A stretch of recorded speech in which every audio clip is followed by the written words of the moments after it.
Getting your first 1,000 followers is a huge milestone.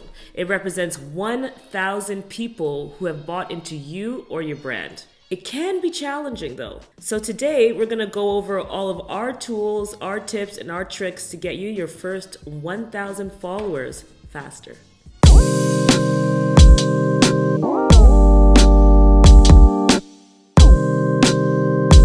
Hey guys, welcome back to our channel. If you're new, we are High Season, a social media agency that helps entrepreneurs, business owners, and marketers step their social media game up and break the algorithm.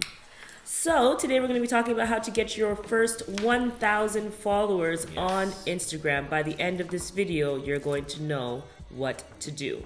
I guess we should start off with the checklist that we have. Yeah. So if you've missed our last video, we actually did create an Instagram checklist that you can download. Our checklist has everything you need to make sure that your profile is set up for success. But today we're going to get more into the nitty gritty of exactly what you need to do to ensure that when people hit your profile, they hit follow. That's it. And if you haven't done that already, the link is in the description for our checklist download and also for the other videos. So if you haven't, pause this, go watch that, and then come back and let's get you 1,000 followers. Awesome. So let's get into it. Let's do it. We're going to start off with strategy. Strategy. So you have to have a strategy, guys. You can't just be posting just to post. There has to be an intent or, I guess, a reason as to why you're posting. Yes. Otherwise, it's just like a personal account. You're just sharing anything that kind of comes your way. Yeah. Develop a content strategy that includes the regularity of your posts, so what type of content you're going to be posting, what categories they're going to fit in,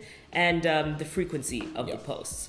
You can use your business insights. So you should have a business account. You can use your business insights to help kind of dictate what type of categories are working for you. And then you're going to want to double down on everything that's working and anything that's not working. So for example, say you were posting a version of quotes, you had some products that's just straight product photography, and then you had lifestyle photography. And you noticed your lifestyle photography always performs extremely well. Quotes weren't really performing well, and the product photography is important, and it's kind of in a median range. What you would do is double down on the lifestyle photography, because that's what's going to keep you in people's algorithm. And then you just cut out quotes, for example. Yes. So cut out whatever's not working for you. That's why insights are so important, and double down on what does, because that's going to make sure that you keep getting high engagement and keep getting served into people's feeds. Stories, super key as well. So just like with the feed itself, have a story strategy. Stories are something you can easily do daily. It is a lot more work to be preparing posts and taking photos and everything for the feed. So stories are something you can just pick up the phone and just shoot off from there to keep in people's algorithms. But make sure you have the type of, essentially the same type of like the tenets, the pillars of what you're going to be posting, behind the scenes stuff, maybe some of the stuff with the team. If you're traveling, capturing the things that aren't really appropriate for the feed there, just to give people a bit more of a sense of what you're about and to tell your brand story in a deeper way. And also this could include live. So live is a touchy one. We've written some blog posts about it, funnily enough, one pro, one against. Don't go live unless you know what you're doing. But if you have a reason to go live, And it's with purpose. And it's with purpose, exactly. Yeah. I would say at this point it'd be something that I probably wouldn't encourage a ton for a business that's just getting their first 1,000 followers. I'd say it's a lot more effective to have a live session when there is a decent number of people tuning in. And at this point, you likely don't have that just yet. So consider it, watch what other people in your industry are doing, but and then keep it up your sleeve and start formulating some ideas for the future. Perfect. And when we're talking about having the feed and the stories and the highlights, you want to make sure that your feed is looking fantastic. So we have an app that we love called Planoly that lets you actually, and we'll put the link below so you can take a look at that lets you actually plan out your feed so it looks fantastic and publish. So not only do you get the opportunity to see what your feed looks like, you can also schedule the posts so that they can go live at the times that you've determined are the best times to post based on your insights. And when it comes to stories, make sure you're pinning stories to the top as an Instagram highlight so that they remain there if they are worthy of remaining there. And also, just a bit deeper in highlights, themed highlights. So if you've got just a behind the scenes one, you've got a whole bunch of fun videos from behind the scenes of maybe creating your photo shoots, working with the team, doing some cool things, or maybe just the highlight of the products. Sometimes we've seen people recreate their website, like maybe a restaurant recreate the menu or have a picture of everything in the menu under a menu highlight. We've done that for our client. Yeah, no, that's brilliant. Yeah, you're like, we've seen people. I'm like, us. Yeah, us. Yeah, we did. And that's really cool as well. And like you can have up to 100 posts, 100 stories per highlight. So for a restaurant, any reasonable restaurant will easily be able to have all their food menu pretty much for the most part, as well as some drinks and some specialty stuff that they're doing in that. So super key, use it wisely and use it creatively to stand out. Another thing you want to do is make sure that your captions are on point. So test captions. So in the beginning, look and see again in your insights what's working. So if you notice that when you have long verbose captions that people are connecting more, which you can see with certain brands and a lot of influencers as well, use kind of like long text to kind of storytell. That's awesome. But if you want to be a brand that's more equipped with your captions, you can also look at doing that as well. Yeah. But you're going to know based on your insights. So look in the back end, see what's working, see what photos and captions are being paired together that is getting you the best results, and then you replicate that. So it's that replication of successful content that is going to get you served in the feed more, because if people are responding to it, Instagram is going to assume that this is like high quality content and that we need to serve this to more people. That's it. Your photography. We covered this briefly in the checklist video, but photography and the quality of those photos is everything. Whether we like it or not, we're judgmental creatures. You're going to go to a company's Instagram account and you're going to look at the feed, and if those photos are not high quality or they're not consistent, you're going to judge that company immediately. Without question. And it's absolutely not fair. Yeah. So the only way to make sure that people are giving your company the benefit of the doubt is to make sure your photos are fire. They have to be on point. You need to have a DSLR. Once again, we'll put the link in the description for our content creation video and blog post where we just showed some basic, quite affordable tools to create content, whether it's cameras or whatever, lights and things like that. And if you don't have the time, or you're just not good at doing all that stuff yourself, hire somebody. It's worth it. You can get some pretty affordable stuff. Like, we offer a content creation package for maybe brands who are comfortable operating their own social media, but we can create the content for them. So there are many people who are out there who can do things like that. Take those photos for you, make sure that everything's consistent. And on top of the photos themselves, editing. The editing has to be on point and consistent. Make sure if you picked a filter or a series of... like a style? Yeah, I guess editing style, or like if you're in VSCO Cam or something like on the phone, you're editing with that, you can copy and paste your settings from one photo to the next one and adjust it slightly, but at least it keeps everything consistent. So if people look at your feed, you can tell it was the same person editing it, there was thought put into it, and it all looks great. And you can pop all of those images into Planoly, like you mentioned, and rearrange them so that it actually looks like this nice, concise gallery of images. Yeah, and this is all falling under a strategy, right? Yeah. So that this is what you want to do to make sure that when people come to your page, they convert. So when they come and they scroll through and they look at least 9 squares, there's something there that's like, this is an account that I want to follow. And whether that doesn't mean that they might opt in to purchase right now, but that opt in to follow is an opt in to buy into you or your brand at a later time. Exactly. So that's the first part, strategy. Yeah. Next up, engage. So you're going to want to engage with your community, and this is a big part of the Instagram algorithm. So the theory is, none of us knows 100%, but we've tested this with our own clients and our own accounts. Yep. And if you have a high level of engagement in the first 20 to 30 minutes of your post, you are more likely to be served with other posts. And this is kind of why you see that people will immediately reply to comments as soon as they get them. And the point is that you want to have as many likes and comments as possible within the first 30 minutes, as Instagram serves about 5% of your audience with your content. Test to see if it's engaging or not. And if it does prove to be, this is something that's going to keep people on the platform, they're going to serve it to more people. that's it. So what that engagement looks like is replying to comments as soon as you get them and replying in thoughtful ways. And this even goes for spam comments. So you'll probably see that even with us. Like, we'll have people who are like, Significant. Significant. Yeah. Love your content. And they clearly are a bot. Yeah. But we always respond to those. We know they're fake, but we always respond just with an emoji. We don't really put too much time into those ones, but it just continues that engagement, more comments on the post. But the ones that people who do take the time to respond and say something, take the time to say something back. It's super key, and it just shows that the brand cares enough to put some thought into a comment. So stay on top of that. Do it immediately. And then on top of that, another way to grow is going to your competitors' either their hashtags, industry hashtags, or your competitors' profiles. Look at who's commenting on their account.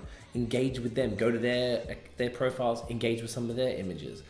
If people are asking questions on your competitors' accounts, one of the biggest opportunities, I believe, in Instagram, or we believe in Instagram, is to answer those questions on behalf of your competitor. Because if people are slacking and not getting to that in time, and you can get in there beforehand and be like, oh, like offer your expertise and be super helpful, you very likely might convert that person. And if you continue to do that, it just reinforces that trustworthiness, the value that you're bringing as a business to your industry and to your product or service or whatever it might be. So keep that in mind. And it's a nice, easy way to snatch people up and drive that first 1,000 followers. Yeah, and when it comes to hashtags, if you want to go from a numbers game, based on our testing, if you go in and you like at least 3 photos from a profile that has used a hashtag that you're targeting, you're likely going to at least get a few likes out of that, which will help your ranking, or you're going to get a follow out of it if you've actually targeted correctly. Yep. So if you are a makeup brand and you're going in and looking at people who are tagging beauty, using beauty hashtags, you would go into that person's profile, like 3 photos at minimum, leave a thoughtful comment, which is even better, which is going to make them come back to your brand, and then either follow you if you have this beautiful profile that we've discussed, or at least like your photos, which is also going to help your overall engagement per photo on your account and boost you in the Instagram algorithm. All right, hashtags, always key. Funnily enough, it is so key. I feel like I see so many people completely neglect to use them. Yeah, which is crazy. I don't. It makes no understand why sense. people do that, whether it's brands or individuals. People very much underestimate the searchability and the value of hashtags. So Instagram lets you use up to 30 hashtags across any of your main caption and any of your comments from you. So take advantage of that. Also, first key point, don't put it in your main caption, put it in the first comment. Nobody wants to see that post, particularly if you're sharing it to other networks, which you kind of shouldn't be, but if you are, it looks even worse if there's this big bank of hashtags at the bottom of your caption. It's a complete turn off. So make sure you keep it in the first comment. And max them out. We said that in the other video. Max them out, 30 hashtags at all time, and research them. We have a tool called Display Purposes. That's also a really great way in order to do that. We'll put the link in the description below. Yes. And that actually helps you find the most popular hashtags to use. There are also ways that you can actually search within the Instagram search function itself, type in a hashtag, and there will actually give you recommendations as to what is also related. So then you'll be able to see, okay, what are people using when they're looking for this certain thing. Another great way to bring attention to your account is tagging other brands in your niche. So for example, if you were an interior designer and you were creating beautiful designs for your clients, what you would do is tag other large, like Architectural Digest or My Domain. You would tag other larger brands because one, Instagram is going to think that maybe you're connected somehow, just as equivalent to when you think about your Facebook profile, when you were in a picture with another friend. So if I tagged Craig in one of my photos, then all of a sudden it gets on Craig's feed, or people think that we're connected, so Craig's friends get to see my things as well. So we found that that's such a great way in order to bring attention to your page. One, it can get you reposted. So for example, if you do have a photo that features other products, that's a really great opportunity to get reposted on a larger account, which will bring attention to your account. And another great thing is that it also just makes Instagram think that you are tied together somehow, which will give you more opportunities to be found on the Explore page for someone else who is relevant to your brand. So that's a great way to just get easy exposure. These are free ways to just get easy exposure and bring attention to your account. Maybe you might even connect with that brand, and then maybe something, collaborations can come out of it, or it may, however that may be. If some influencers do that a lot, or other brands can just connect with each other, and you just never know what can come about. And on the topic of tagging, geotags. So be sure to tag your location. People actually look locations up. So we'll do that. If we're looking for a cafe in the area, we'll look at the geotag location to see what it looks like. So say, for example, we're going to New York in a few days for a client. If we are in New York and we're looking for a good cafe, we'll research third wave cafes, go to the geotag and look at what other people have tagged of theirs to see if it's to our liking. So to see if it's a third wave cafe that has all the things that we like about and them. we might even follow that person if they're posting fire photos of cafes, and we're like, well, you know what, if we want to know about New York cafes, we should follow that person. Then that might even just convert all from a hashtag. A geotag. So it's super important.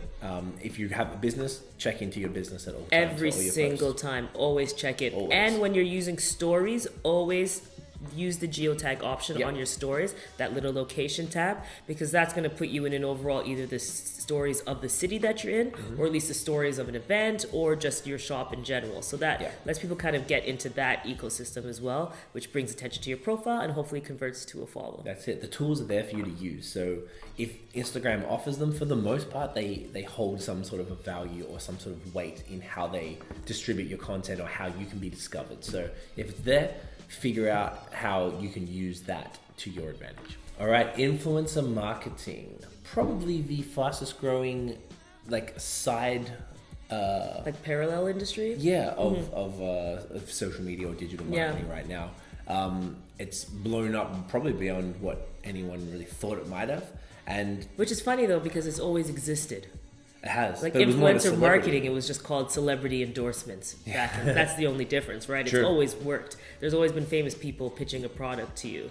Influencer marketing just put it in the hands of everybody now. Yes. Because now there's no For better or for worse. for better or for worse, so it Yeah. depends. But there isn't that barrier anymore. Like you don't need Beyonce to pitch your product for you or show why your product's great. You could get a really targeted person who has 20,000 followers that are hanging on to their every word to pitch a product for you now. Yep, very true.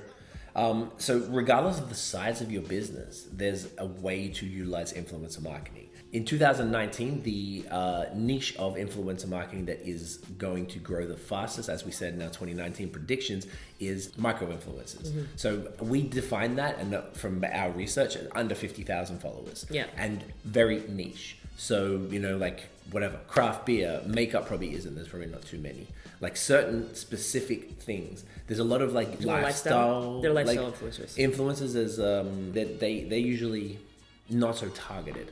So I guess the point is you can get in touch with influencers that can move the needle for your business for the cost of just a product or a service. You don't always have to pay them, and they're probably the ones that are the key to actually attracting that audience for your brand, because they already have that audience that are more captive, because the larger lifestyle ones are a bit broad, they're a bit of everything, but the ones that are smaller and niche actually have your audience like good to go, so you can tap in directly to them, like I said, for the price of just reach out to them, send them some product, bring them to your restaurant if that's what it is, and have them take some photos.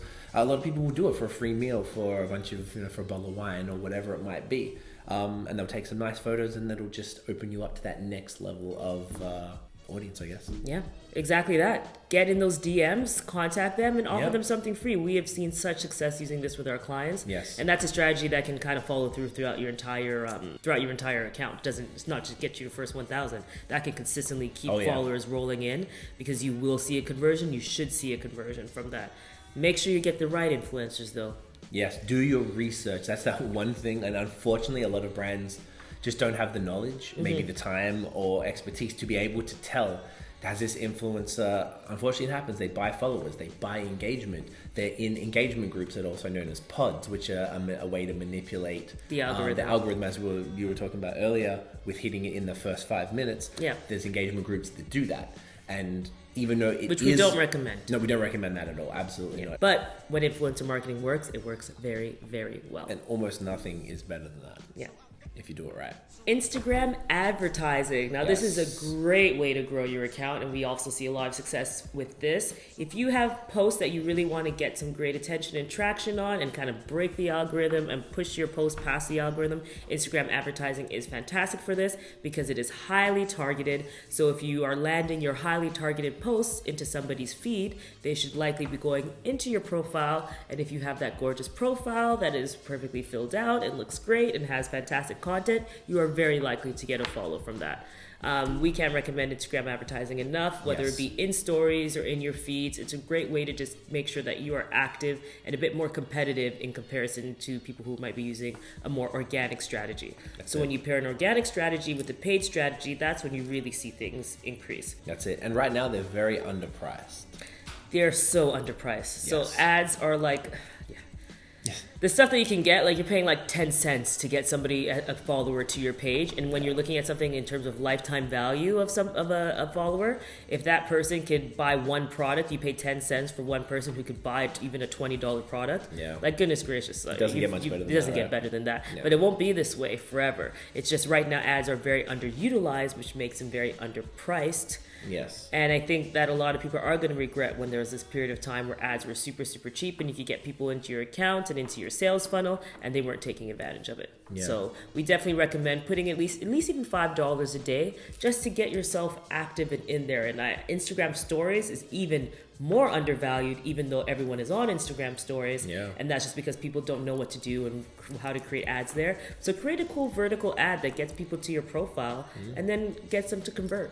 And finally, our last tip on how to grow your Instagram account to your first 1,000 followers is contests and giveaways. Ooh, so good. Right? Yeah.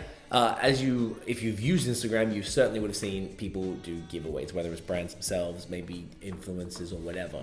And the most common way is a tag a friend, follow this page. So people always want free stuff. It's human nature to want free stuff, particularly in this day and age.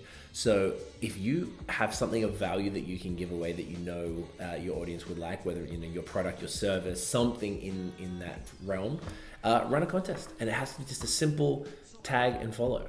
The best part about that is that the people that are being tagged, the people that tag their friends are likely already followers. But the people that they're going to tag, they're the new ones, and they'll probably follow and enter as well, and then tag another friend. And it kind of goes, we've seen contests get out of control. Yeah.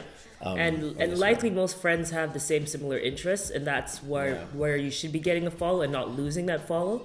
Yeah. And the one thing about those giveaways is, again, when we talked about engagement, when the giveaway launches, you get all this engagement that starts coming very quickly to a post. So Instagram doesn't even know what the post is. They just know that it's engaging, so it needs to be served to more people, which means you just get served more overall. So that post ends up potentially hitting the Explorer page, which gets you more attention, but it also has the potential to really reach a larger audience way outside of what your typical reach would be. 100%. And also if you pair that with the great photography, that's, like you don't just have some sort of flyer or some sort of average picture of what you're giving away. Make sure it's just as fire as the rest of your feed, and that'll all fall in line with the Explore page and things like that. It's just such a nice, easy way to generate a rush of following and interest in your brand. Yeah. Now, in all transparency, sometimes there's going to be a drop-off. After the contest is gone, people are following, and then when you come up in their feed again, they might be like, all right, I only followed them for the contest, and they'll unfollow. But that would just be a percentage. We haven't... A small percentage. Yeah, we don't and really that have only a- happens every now and then, I would say. Yeah. Like in the end, like if we have like say a restaurant, in the end, if the restaurant has good content and it's great, everyone loves food, so you're generally going to be okay. That's why it's like in the end, they're generally tagging a friend that has similar interests, so they would also be interested in this thing, whether or not they're winning something at that moment. That's it. Yeah. But it's a nice, it's probably the most effective way. Yeah. Out of on top In terms of all of the hacking, other, in terms of like a hacking, yeah. Yeah, and it's once you've done everything else that we've talked about, there's no reason that a contest can't really, do a lot for your brand. That's about it. All right, guys. So those are our tips and tools for how to get your first 1,000 followers on Instagram. So to recap, what we talked about is developing a strategy. And in that strategy, we discussed checking your business insights regularly, creating a consistent feed, being consistent in what your posts look like, and making sure that everything is high quality. So really, it's just making sure that you're clear across the board. We also talked about our Instagram checklist, which is linked in the description below, so you can make sure that your profile is set up for success. We talked about engagement, Yes. and community, which is community management basically, and bringing people to your profile. Yep. We also talked about using hashtags, which are big, and all kinds of tagging. So tagging locations, tagging brands, just anything to bring attention to your profile, make sure discovery is easier.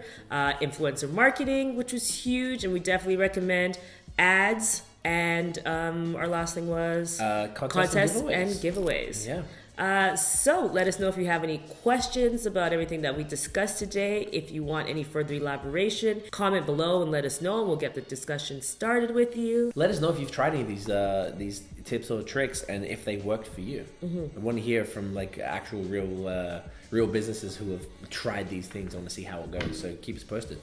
All right, guys. So if you like this video, give us a thumbs up, hit subscribe below, hit the notification bell so you don't miss another video. Follow us on social media at High Season Co everywhere, and check out our website, highseasonco.com. Until next time.